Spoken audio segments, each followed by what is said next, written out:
الحمد لله الذي نجانا من القوم الظالمين الحمد لله আল্লাহ সুবহানাহু ওয়া তাআলার মহান দরবারে শুকরিয়া জ্ঞাপন করছি,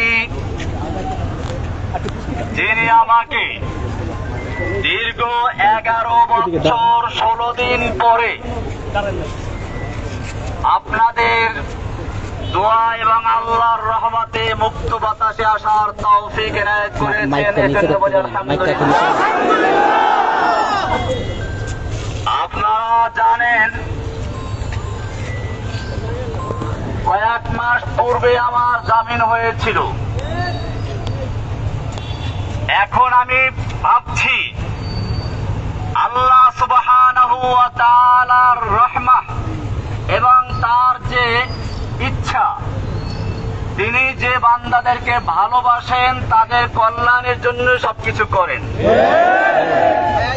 ওই সময় যদি আমি মুক্ত হতাম, সমালোচকরা বলতো সরকার তাকে ছেড়ে দিয়েছে আপোস করার জন্য।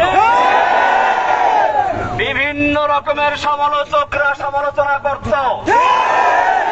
আল্লাহ সুবহানাহু ওয়া তাআলা চাইলেন তোমাকে এই সমালোচনার বোঝা নিয়ে বের হওয়া দরকার নেই, ইজ্জতের সঙ্গে আল্লাহ সুবহানাহু ওয়া তাআলা সেজন্য ওই জালেম শাহীকে দেশ থেকে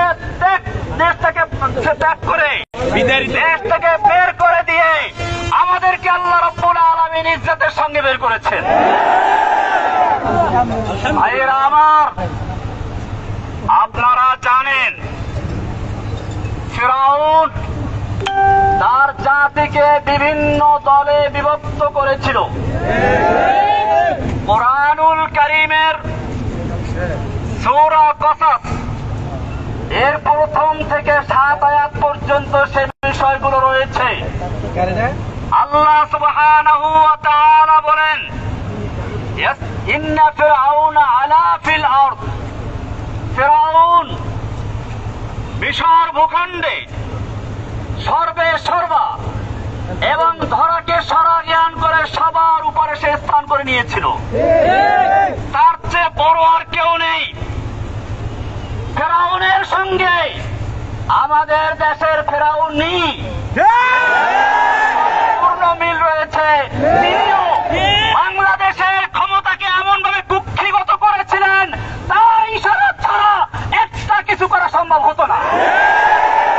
হাইকোর্ট থেকে আমাকে জামিন দিয়েছিল, শেখ হাসিনার ইঙ্গিতে আমাকে আবার পুনর্বার গ্রেফতার করে জেলে দেওয়া হয়েছিল। হাসিনা, দেখে রাখো, আজকে বাংলাদেশের তুমি নেই, জসিমউদ্দিন রহমানি।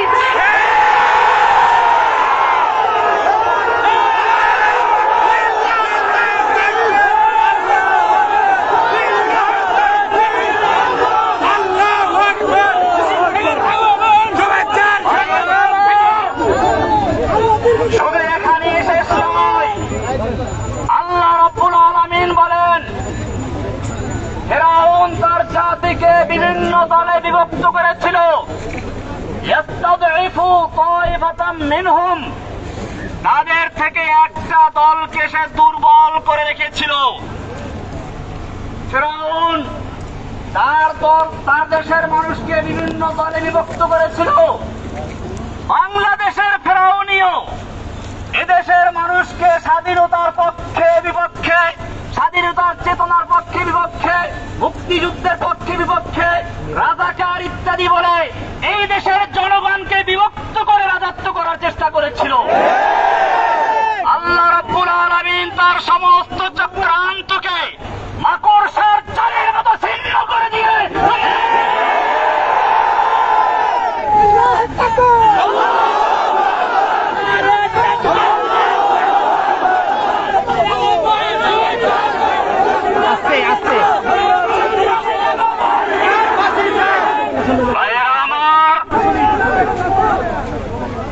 ইনশাআল্লাহ আপনাদের সঙ্গে কথা হবে, অনেক কথা হবে। আজকের এই স্বল্প পরিসরে একটা কথা বলতে চাই। আমি দীর্ঘদিন জেল থেকে বুঝেছি ইসলামের দুশমনরা দেখে না কে কোন দল করে, তারা সকলেই দেখে কে মুসলমানকে ইসলামের জন্য কথা বলে। এখন আমাদের প্রয়োজন, সবচেয়ে বেশি প্রয়োজন ঐক্যবদ্ধ হওয়া। সেজন্য আপনাদেরকে বলবো, পিছনের দিকে আমাদের যাদের সঙ্গে বিভিন্ন রকমের তিক্ততা ছিল, যারা আমাদের সমালোচনা করেছে, আমরা তাদের সমালোচনার জবাব দেব কাজের মাধ্যমে। সেজন্য মনে রাখবেন, এখন থেকে আমাদের স্লোগান হচ্ছে আব হামারা এক হি কাম ইন্তেকাম ইন্তেকাম। মনে আছে মাশাআল্লাহ? আমাদের একই কাজ হচ্ছে ইন্তেকাম, মানে প্রতিশোধ। কিন্তু এই প্রতিশোধ কিভাবে শুনুন, ভালো করে শুনুন। প্রতিশোধ মানে এই নয় যেটা স্বাভাবিক অর্থে বুঝে আসে। প্রতিশোধের প্রথম কাজ হচ্ছে ক্ষমা।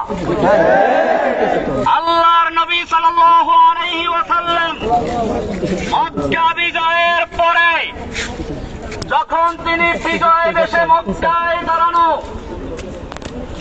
সাহাবায়ে কেরাম 10,000 তরবারি উন্মুক্ত রেখে বসে আছেন, আল্লাহর নবী ইশারায় অপেক্ষা করছেন।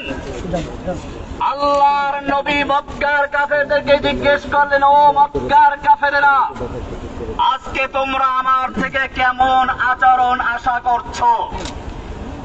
মক্কার লোকেরা বলেছিল, একজন উত্তম ভ্রাতা, উত্তম চাচার থেকে যা আশা করা যায় আমরা তাই করছি। আল্লাহর নবী সাল্লাল্লাহু আলাইহি ওয়াসাল্লাম সেদিন বলেছিলেন, আজকে আমি সে কথাই বলবো যেই কথা বলেছিল আমার ভাই ইউসুফ আলাইহিস সালাম তার ভাইদেরকে হাতের নাগালে পাওয়ার পরে। ইউসুফ আলাইহিস সালামের ভাইয়েরা তাকে কুয়ায় নিক্ষেপ করেছিল, কিন্তু সেই ভাইয়েরা যখন তার হাতের মুঠোর ভিতরে চলে আসলো, ইউসুফ আলাইহিস সালাম তাদের ক্ষমা করে বলেছিলেন, লা তাসরিবা আলাইকুমুল ইয়াউম, আজকে তোমাদের বিরুদ্ধে আমাদের কোনো ক্ষোভ নেই, আমার কোনো ক্ষোভ নেই, যাও তোমাদের সকলকে আমি ক্ষমা করে দিলাম।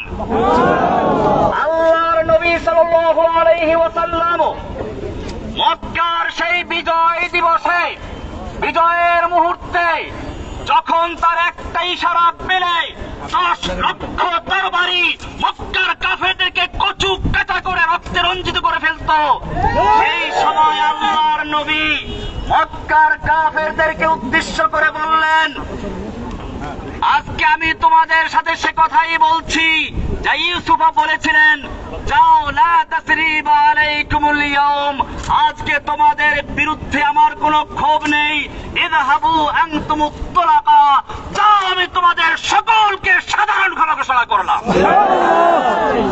আব হামারা এক হি কাম ইন্তেকাম ইন্তেকাম, ক্ষমা। দ্বিতীয় নম্বর, এই ক্ষমা কিন্তু সকলের জন্য প্রযোজ্য ছিল না। আল্লাহর নবী সাল্লাল্লাহু আলাইহি ওয়াসাল্লাম সেই ক্ষমার দিনেও বলেছিলেন, কয়েকজন লোকের নাম ধরে ধরে, এদের ক্ষমা নেই, এদেরকে যেখানে পাওয়া যায় সেখানে হত্যা করা হবে। আপনারা জানেন, আল্লাহর নবী সাল্লাল্লাহু আলাইহি ওয়াসাল্লাম এখনো লোহার অস্ত্র মাথার থেকে খুলেন নাই। সেই সময় রাসূল সাল্লাল্লাহু আলাইহি ওয়াসাল্লামকে বলা হলো, ইন্না ইবনা খাতাল মুতাআল্লিকুন বিআসতারিল কাবা, ওই যে ইবনে খাতাল যাকে আপনি ক্ষমা করেন নাই, যে আপনার বিরুদ্ধে কুচ্ছারণার জন্য দুটো নর্তকী নাচাতো আর গান গাওয়াতো, সেই ইবনে খাতাল এখন বাঁচার জন্য কাবার গিরাফ ধরে ঝুলে আছে। আল্লাহর নবী ভলান্টিয়ারদের যে মূল দায়িত্ব আছে এদেরকে আগে দিয়ে দেন। আপনার সেই সাহাবীকে বললেন, ফাকতুলহু, এই কাবার গিরাফ ধরে ঝুলে নাই, যদি হাজরা আসাদের চুমু দেওয়া অবস্থা থাকে তাকে ওখানে হত্যা করে দাও। ওয়াহশীকেও ক্ষমা করা হয় নাই। আর সামনে গাড়িতে কারা? বোঝা গেল আল্লাহর নবী সাল্লাল্লাহু আলাইহি ওয়াসাল্লাম দয়ার সাগর, আপনার সাথে যাকে বলা হয়েছে রাহমাতুল লিল আলামিন, গোটা জগৎ সমূহের রহমত, তিনিও এই আম ক্ষমার দিনে, সাধারণ ক্ষমার দিনে দিনেও বিশেষ কিছু লোকদের ক্ষমা করেন নাই। আজকে আমি বলতে চাই, এই দীর্ঘ 4 যুগ পর্যন্ত হাসিনা সরকার নির্যাতনে নিপীড়নে যারা শহীদ হয়েছে, নির্যাতিত হয়েছে, আহত হয়েছে, পঙ্গু হয়েছে, হাত নেই, পা নেই, কারো চক্ষু নেই, এই রকম যারা ক্ষতি করেছে তাদের জন্য কোনো